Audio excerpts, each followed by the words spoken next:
ஆள் என்னமோ இங்கிலீஷ்ல மெசேஜ் அனுப்பியிருக்காடா, டக்குன்னு படிச்சு சொல்றான். உனக்கு மட்டும் தானே நம்ம டீம்ல இங்கிலீஷ் நல்லா தெரியும். டேய் ஒன்னதான்டா. சரி காட்டு. தோடா பாருடா. குட் மார்னிங் அனுப்பியிருக்காடா இங்கிலீஷ்ல. Good morning. குட் மார்னிங்னா தமிழ்ல என்னடா? மார்னிங்னா மத்தியானம்டா. குட் மார்னிங்னா மத்தியானம் நீ ஃப்ரீயான்னு கேக்குறாடா. மச்சான் அவகிட்ட நான் ஃப்ரீ தான், நம்ம மத்தியானமே மீட் பண்ணுவோமான்னு எப்ப இங்கிலீஷ்ல சொல்றது? அவ்வளவுதானே, ஈஸிடா. ஈஸிதான். சொல்லுடா. ஐ ஃப்ரீ யூ ஐ வாட்சிங் கேன் அனுப்பு. என்னமா அனுப்பியிருக்காடா?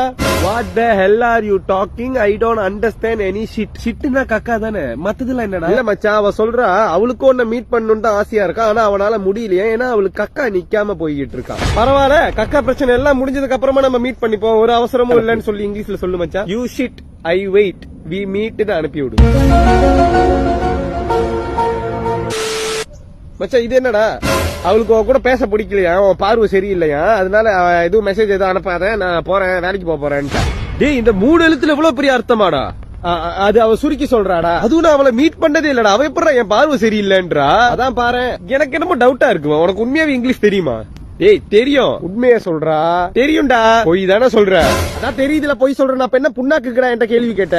அப்போ உனக்கு உண்மையாவே இங்கிலீஷ் தெரியாதாடா? எனக்கு இங்கிலீஷ் தெரியாதுடா மாங்கொட்டை.